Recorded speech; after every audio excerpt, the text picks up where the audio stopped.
संध्या प्रकरण यह अध्ययन करना है ना। संध्या प्रकरण हम लोग किस पुस्तक से पढ़ रहे हैं? नित्य कर्म पूजा प्रकाश, जो गीता प्रेस के द्वारा क्या है, संचालित है। इसका संध्या प्रकरण अब एक एक ठो पढ़ते जो हम समझा रहे हैं, ठीक है। सबसे पहले क्या कह रहे हैं? संध्या का समय निर्धारित कर रहे हैं कि कब संध्या करनी चाहिए। क्या बोल रहे हैं? सूर्योदय से पूर्व जबकि आकाश में तारे भरे हुए हो, उस समय की संध्या उत्तम मानी जाती है। सुबह संध्या का बता रहे हैं। सबसे पहले सुबह संध्या, सुबह कब संध्या प्रारंभ करना है?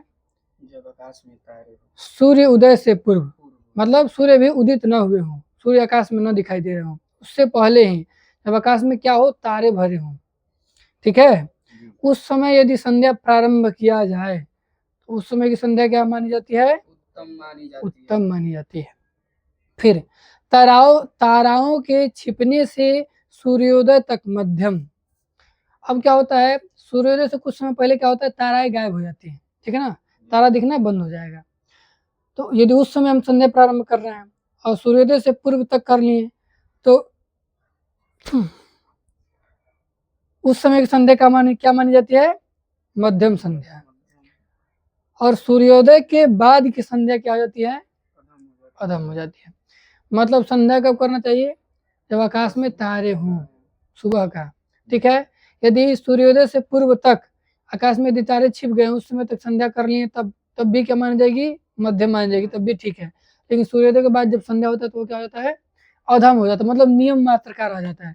हमने संध्या किया, उसका कोई फल नहीं मिलता है। संध्या करने का फल एक ब्राह्मणत्व रहता है, ठीक है ना। संध्या यदि हम कर रहे हैं सूर्योदय के बाद तो हम ब्राह्मण हैं, ये ठीक है, लेकिन उससे कुछ हमारा घटना बढ़ना नहीं है, हम बढ़ करके कुछ ऋषि महर्षि नहीं हो जाएंगे, बुद्धि नहीं बढ़ेगी, ठीक है। सूर्योदय से पहले संध्या हो रहा है, तभी वह संध्या क्या है? फलदायी है।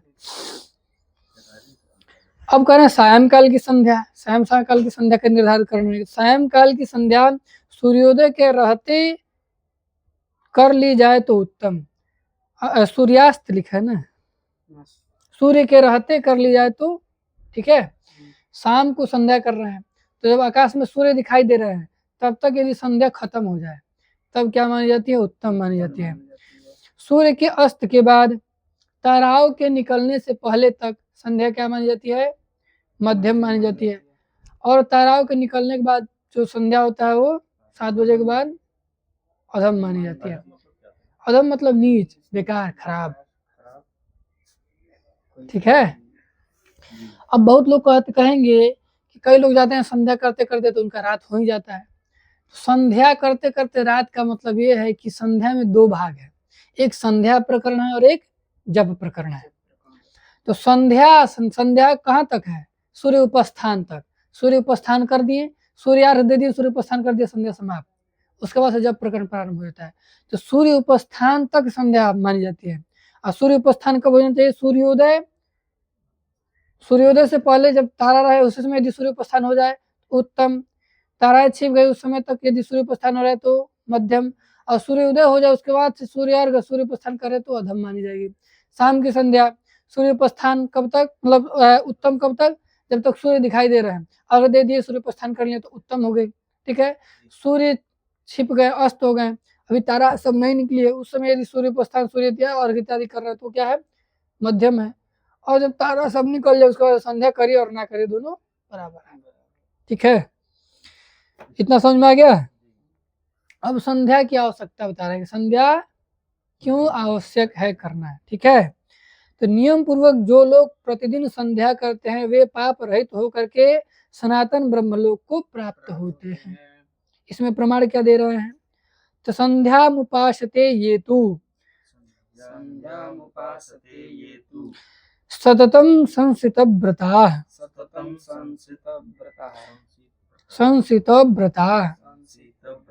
विधूत पापास्ते यान्ति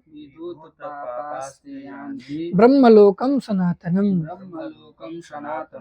कह रहे हैं सततम संसित व्रता ये तु संध्या मुपासते, जो प्रतिदिन, ठीक है ना, नित्य संध्या करता है वो क्या होता है, विधूत पापास्ते, वह अपने पापों को नष्ट करके ब्रह्मलोकम सनातनम यान्ति, ब्रह्मलोक सनातन जो ब्रह्मलोक है वहां जाता है, वहां निवास करता है।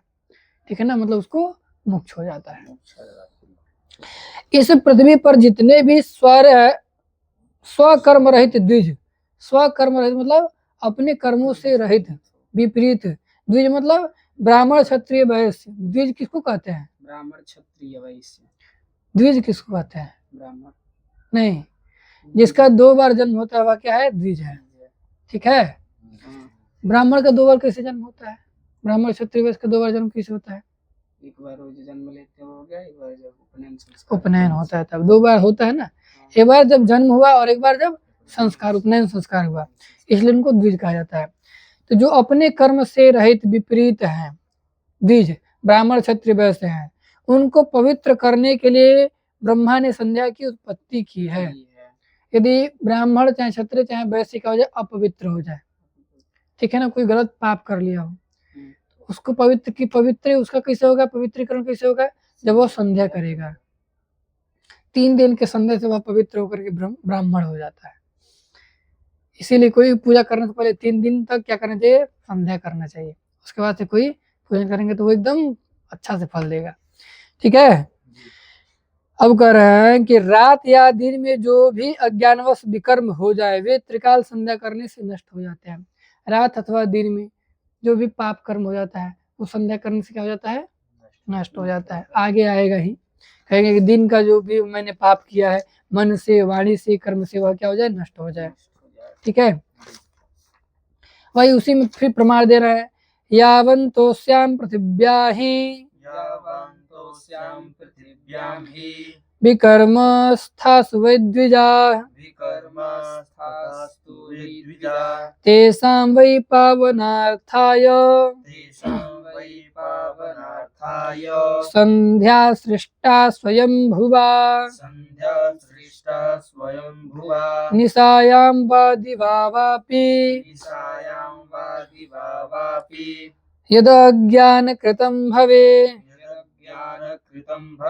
त्रैकाल्य संध्याकरणात् तत्सर्वं विप्रणश्यति।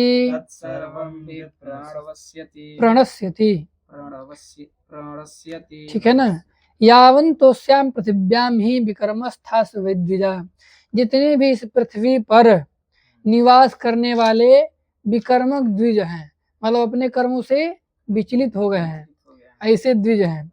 तेषां वै पावनार्थाय, उनके पावनार्थ मतलब पवित्र होने के लिए संध्या सृष्टा स्वयं हुआ, ब्रह्मा जी ने संध्या की सृष्टि की मतलब रचना की।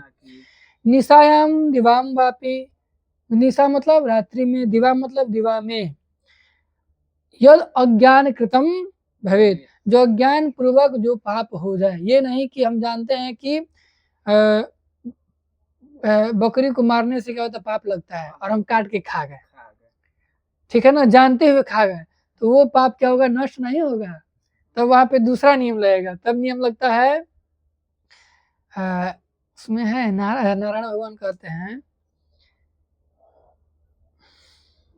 भुला जा रहा है सब, हमको सब भुला जा रहा है। उसका अर्थ यही है कि जो भी हमने कर्म किया है उसका जो भी फल हमको भोगना ही पड़ेगा, बिना भोगे वह नष्ट नहीं होगा। ठीक है, तो जो अज्ञान पूर्वक पाप हो जाए वो क्या हो जाता है? त्रिकालिक संध्या करने से तत्सर्वं विप्रणश्यति, क्या हो जाता है? उसका नाश हो जाता है। ठीक है ना, हाँ, अवश्यमेव भुक्तव्यम कृतम कर्म शुभाशुभम, जो शुभ और अशुभ हमने जो भी कर्म किया है वो अवश्यमेव भुक्तव्य है, वो यदि हम नहीं भोगेंगे तो कोटि कल्प रहेगा तब भी नष्ट नहीं होगा। अब कह रहे संध्या न करने से दोष। अब लोग सोचेंगे कि संध्या करने की आवश्यकता तो है, यदि हमने पाप नहीं किया है तो न करेंगे तो क्या दोष लगेगा? तब कह रहे कि नहीं भाई, संध्या जो कर रहा है वो तो अपने पाप का नाश कर रहा है, लेकिन जो संध्या नहीं कर रहा है उसको दोष भी लगता है। कैसा दोष लगता है? कह रहे हैं कि जिनको संध्या का ज्ञान नहीं, अच्छा, जिसने संध्या का ज्ञान नहीं किया, ठीक है ना, जिसने संध्या की उपासना नहीं की, मतलब संध्या वंदन नहीं किया, वह द्विज जीवित रहते शूद्र सम रहता है और मृत्यु के बाद कुत्ते आदि की योनि को प्राप्त करता है। जो क्षत्रिय ब्राह्मण और वैश्य संध्या नहीं पढ़ा, संध्या नहीं करता है, तो जीते हुए क्या है, शूद्र है।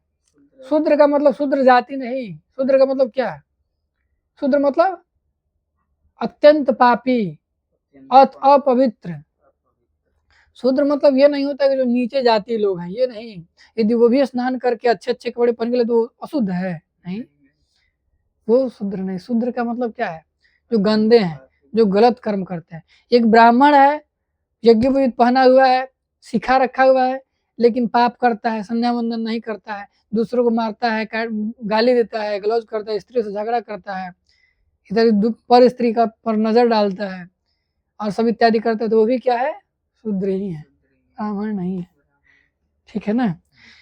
उसमें लिखे है ना, तुलसीदास जी कहते हैं कि विप्र को पूजना चाहिए, चाहे वो सभी क्या है, सभी गुणों से हीन हो। उनका तात्पर्य ये है कि जो विप्र संध्या वंदन पूजन इत्यादि करता है, वो विप्र का पूजन करना चाहिए, भले वह किसी कर्म को करे चाहे नहीं करे। सभी गुणों से हीन मतलब पाप कर्मों को ना समेट लिया हो। मेरे पास पैसा नहीं है, मान लेते हैं मैंने पुण्य नहीं किया, इसका मतलब थोड़ा कि हम बहुत पाप कर लिए हैं। ठीक है ना।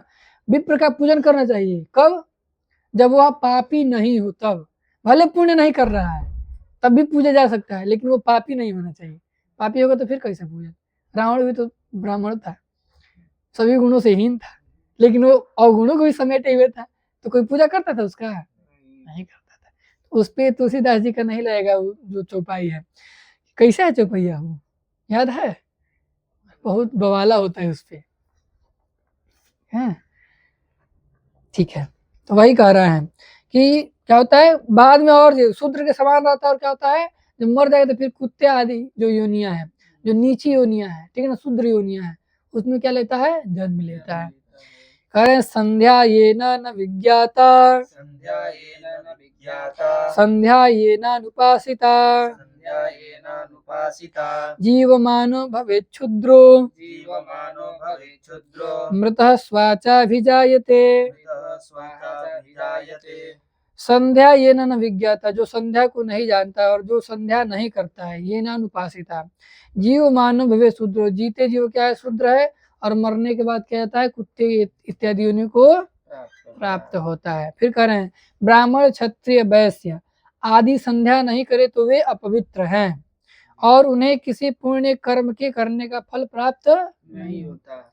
इसलिए यदि कोई भी कर्म कर रहे हैं, सबसे पहले क्या करना चाहिए, संध्या करना चाहिए। कोई भी पूजा कर रहा है, भगवान के नाम ले रहा है, नाम तो सिर्फ सर्वोच्च है, ठीक है ना, लेकिन संध्या करिए, क्योंकि संध्या क्या है, कर्तव्य है। ठीक है। कोई भगवान गौरी गणेश का पूजन कर रहे हैं ना, वो तभी सफल होगा जब संध्या कर रहे हैं। आप नहीं कर रहे हैं तो नहीं होगा। वही इसमें अर्थ कर रहे हैं, संध्या हीनो सुचिर नित्यम, नित्यम अनर्हः सर्वकर्मसु, यदन्यत् कुरुते कर्म, यदन्यत् कुरुते कर्म, यदन्यत् यद अन्यत् कुरुते कर्म न तस्य फलभाग भवेत्। जो भी द्विज हैं, क्षत्रिय वैश्य और ब्राह्मण, यदि वो संध्या से हीन है तो क्या है, अशुचि हैं। अशुचि मतलब अपवित्र हैं। अब वो क्या, यदि कोई भी अपना कर्म करे तो क्या हो जाएगा, वो क्या हो जाएगा, उस फल के भागी नहीं होंगे। ठीक है, न तस्य फल भाग भवेत्, उस फल का भाग उनको नहीं मिलेगा। अपवित्र हैं, मान लीजिए हम अशुद्ध हैं, पूजन करें भगवान का तो ग्रहण करेंगे नहीं, करेंगे तो फल नहीं मिलेगा। वही बात है, ठीक है ना। पर संध्या काल की व्याख्या, संध्या काल तो पहले बता दिया गया, लेकिन फिर व्याख्या कर रहे हैं। सूर्य और तारों से रहित दिन रात की संध्या को तत्वदर्शी मुनियों ने संध्या काल माना है। अहोरात्रस्य या संधि, सूर्य नक्षत्र वर्जिता, सातु संध्या समाख्याता, मुनिभिस्तत्प्रदर्शिभिः। संध्या काल क्या है, संध्या का समय क्या है, संध्या का उपासना करना चाहिए अलग बात है, संध्या कब करना चाहिए अलग बात है, संध्या कहते किसको है? तो दिन और रात का जो संध्या होता है, मिलन होता है, उसमें ना आकाश में तारे हो ना सूर्य हो, सूर्य हो, उसको क्या कहते हैं? संध्या का समय। जब तक सूर्य अस्त मतलब सूर्य अस्त हो गया है और तारे नहीं दिखाई दे रहे हैं, उस बीच के समय को क्या कहेंगे? संध्या। हाँ हाँ, सुबह में भी सूर्य तारे अस्त हो गए और सूर्य उदय से पूर्व तक का जो समय जो है क्या कहलाता है? संध्या। संध्या कहलाता है। संध्या की स्तुति करने लगे हम। संध्या की महिमा बता रहे हैं, स्तुति मतलब महिमा। ब्राह्मण रूपी वृक्ष का मूल क्या है? संध्या। चारों वेद क्या है? चार शाखाएं। हाँ, धर्म और कर्म क्या है? अतः मूल की रक्षा यत्न से करना चाहिए। मूल के छिन्न हो जाने पर वृक्ष और शाखा कुछ भी नहीं रह सकता। मान लेते एक वृक्ष है, तो वृक्ष में क्या होता है? सबसे पहले मूल रहता है, ठीक है। मूल के बाद क्या होता है? शाखा होता है, फिर पत्ते होंगे, ठीक है ना। और मान लें कि पत्ते काट देंगे तो वृक्ष सूख जाएगा, नहीं। ठीक है। शाखा काट दे तो सूख जाएगा। एक ठो अच्छा, शाखा काट दे, शाखा मतलब दाढ़ी, दाढ़ी वही। हम भोजपुरी में दाढ़ी दाढ़ी समझ गए। पांग दे पेड़ को तो सूख जाएगा, नहीं, नहीं, नहीं। फिर वो हो जाएगा। अब मूल काट दे तो सूख जाएगा। मूल मतलब वो नीचे जड़ पूरा, तो क्या होगा? पेड़ हरा रहेगा कि सूख जाएगा? सूख जाएगा। तो वही यहाँ करें, विप्रो वृक्षो मूल का नेत्र शाखा। विप्र रूपी मतलब जो ब्राह्मण को मान लेते क्या है? वो एक वृक्ष है। अच्छा, तो उस ब्राह्मण का मूल क्या है? संध्या। संध्या है। वेद क्या है? शाखाएं। शाखाएं हैं उसकी। धर्म और कर्म क्या है? पत्ते हैं। अब कह रहे हैं कि धर्म कर्म जो पत्ते हैं उसको तोड़ देने से कुछ होगा? नहीं, ठीक है। शाखा काट देने से, नहीं, मूल काट देने से हो जाएगा, खत्म हो जाए। पानी भी नहीं डालेंगे तब भी खत्म हो जाएगा। खत्म हो जाए। वही कह रहे हैं, तस्मान मूलम यत्नो रक्षणीय। इसलिए पत्ते हवा से टूट जाए ठीक है, बड़ी तेज आंधी आ जाए शाखा टूट जाए ठीक है, लेकिन यत्न पूर्वक मूल की रक्षा करनी चाहिए। तस्मान मूलम यत्नो रक्षणीय, मूल की रक्षा करनी चाहिए। क्यों रक्षा करनी चाहिए? क्योंकि छिन्ने मूले, मूल के नष्ट हो जाने पे नहीं वो वृक्षो, न वो पेड़ रह जाता है, नहीं वो शाखा, न च पत्रम, न वो पत्ता रह जाता है। पत्रम अलग से जोड़ दीजिए। मूल के नष्ट हो जाने पे न वह पेड़ रहता है, न शाखा रहता है, न पत्ते रहता है। इसलिए मूल का क्या करना चाहिए? रक्षा करना यत्न पूर्वक रक्षा करना चाहिए। इसका मतलब क्या हुआ?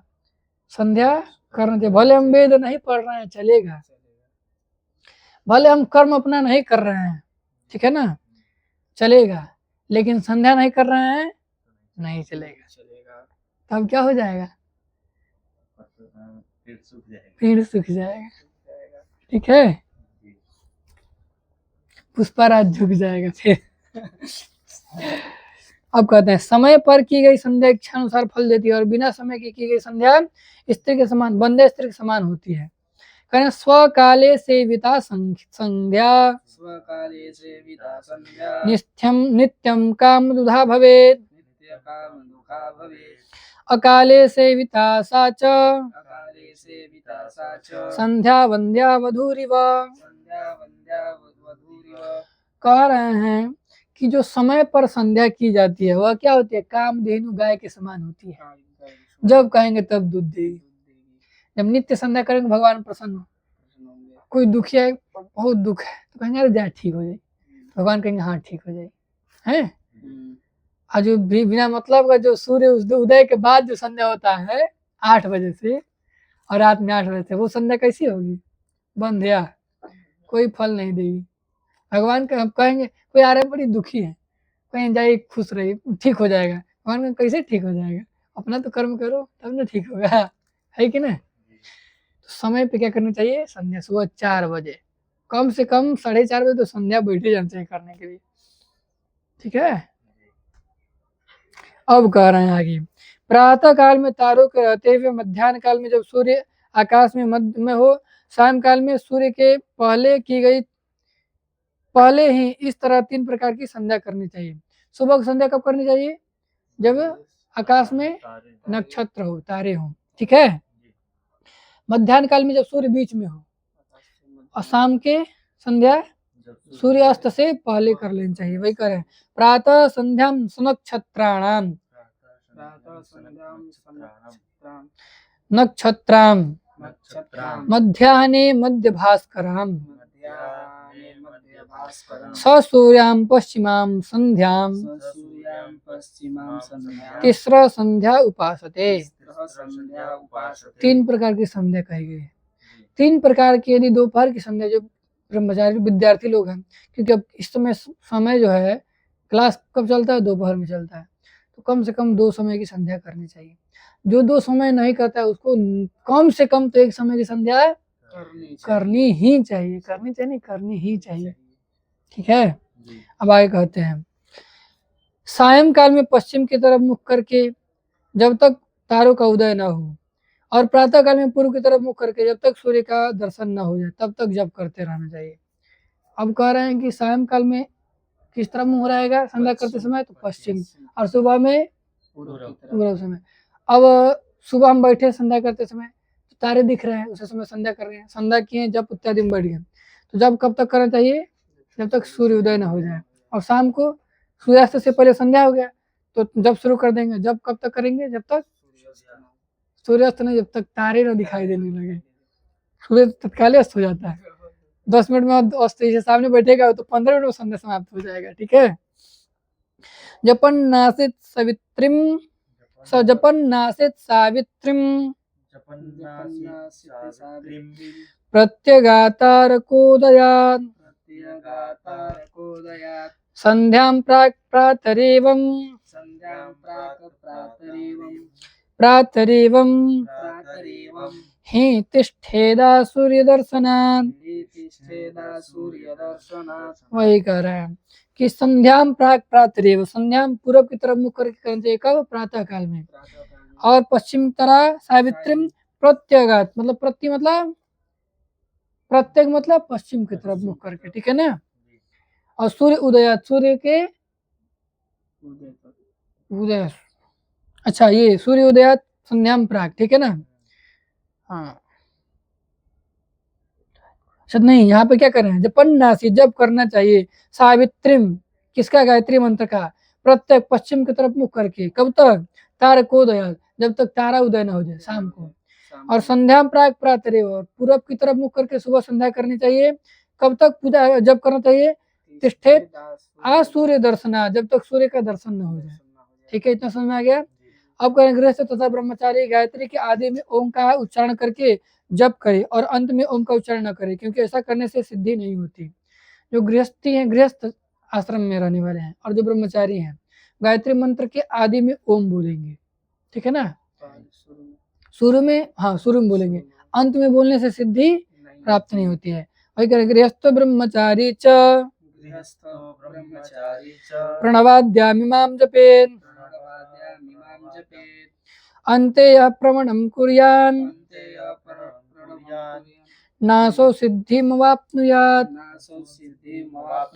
गृहस्थ और ब्रह्मचारी को प्रणव के आदि में ओंकार लगा के जप करना चाहिए। यदि अंत में लगाते हैं तो न असौ सिद्धिम अवाप्नुयात्, उससे सिद्धि प्राप्त नहीं होती है, सिद्धि नष्ट हो जाती है, फल नहीं मिलता है। जब के आदि में 64 कलायुक्त विद्या तथा संपूर्ण ऐश्वर्य का सिद्धिदायक गायत्री का तथा अंत में गायत्री कवच का पाठ करे, यह नित्य संध्या में आवश्यक नहीं है, करे तो अच्छा है। कह रहे हैं कि गायत्री के आदि में क्या करना चाहिए, गायत्री हृदय का पाठ करना चाहिए।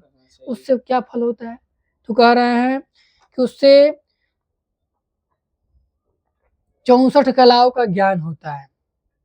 ठीक है, और संपूर्ण विद्या और संपूर्ण ऐश्वर्य हमको प्राप्त होता है। गायत्री हृदय निकालना पड़ेगा। ठीक है, और अंत में गायत्री कवच तो इसमें ही है, अंत में गायत्री कवच कर लेना चाहिए। ठीक है, आगे बताएंगे। ठीक है ना, चतुष्षष्ठी कला विद्या सकल ऐश्वर्य सिद्धिदा जपारंभे च हृदयम् जपान्ते कवचम पठेत्। समझ में आया? चतुष्षष्ठी कला विद्या सकल ऐश्वर्य सिद्धिदा, 64 कलाओं से युक्त सभी विद्याएं और सभी ऐश्वर्य को देने वाले जब के आरंभ में हृदय, गायत्री हृदय का, और अंत में कवच का पाठ करना चाहिए। अब कह रहे हैं कि कहाँ करने से कितना फल मिलेगा, तो घर में संध्या वंदन करने से 1 गुना, संध्या में गोस्थान में करने से 100 गुना, नदी किनारे पे लाख गुना, और शिव जी के समीप करने से अनंत गुना फल प्राप्त होता है। अपने घर में यदि संध्या वंदन कर रहे हैं तो कितना फल मिलेगा? गृहेषु तत्समा संध्या, एक गुना, जितना कर रहे हैं तत्सम उतना ही बराबर का फल मिलेगा। गोष्ठे सदगुणा स्मृता, गौशाला में कर रहे हैं तो 100 गुना, दुगुना नहीं 100 गुना। नद्याम सदगुणा प्रोक्ता, जो पवित्र नदियां हैं उसके समीप संध्या करेंगे तो 1,00,000 गुना। सहस्त्र गुना लिखना चाहिए, सदगुना लिख दिए, सहस्त्र गुना प्रोक्ता। अनंता शिव सन्निधि, और शिव जी के सन्निधि मतलब शिवाला में जब करने से अनंत गुना फल मिलता है। नहीं शिव जी हैं तो सामने रख करके संध्या करने पर भी अनंत गुना फल मिलता है। बुझाया? चल अब कह रहे हैं कि जो जल बचता है संध्या से उसका क्या करना चाहिए। तो कह रहे हैं पाद शेषम पीत शेषम, पादशेषं पीतशेषं संध्या शेषम तथैव च, संध्याशेषं तथैव च, सुनो मूत्र समम तोयम, सूनोमूत्रं समं तोयं पीत्वा चंद्रायणम चरेत। पीत्वा चंद्रायणं चरेत्। पैर धुलने से जो शेष बचा हुआ जल है, पीने से जो शेष बच जाता है जल, और संध्या से जो शेष जल बच जाता है, संध्या करने से जो बचा हुआ जल है वो कुत्ते के मूत्र के समान हो जाता है। उसको यदि कोई पी ले तो क्या हो जाएगा? चंद्रायण व्रत करेगा, ये चंद्रायण व्रत करेगा तब जाकर के वह पाप नष्ट होता है। इसलिए संध्या का बचा हुआ जल उठा के आचमन करना चाहिए कि नहीं करना चाहिए? करते हो नहीं सुमेन? अच्छा नहीं करते हो तो महीने का नहीं करना चाहिए। कोई पैर धुल रहा है तब भी जल नहीं पीना चाहिए, ठीक है? आज पी के रख दिया है इधर साइड में, उधर उठाए नहीं पीना चाहिए। जाए ये हो गया संध्या प्रकरण पहले का। अब होगा संध्या प्रकरण कल से। आज बस इतना ही। अब संध्या कैसे करना है, क्या करना है, हे भगवान।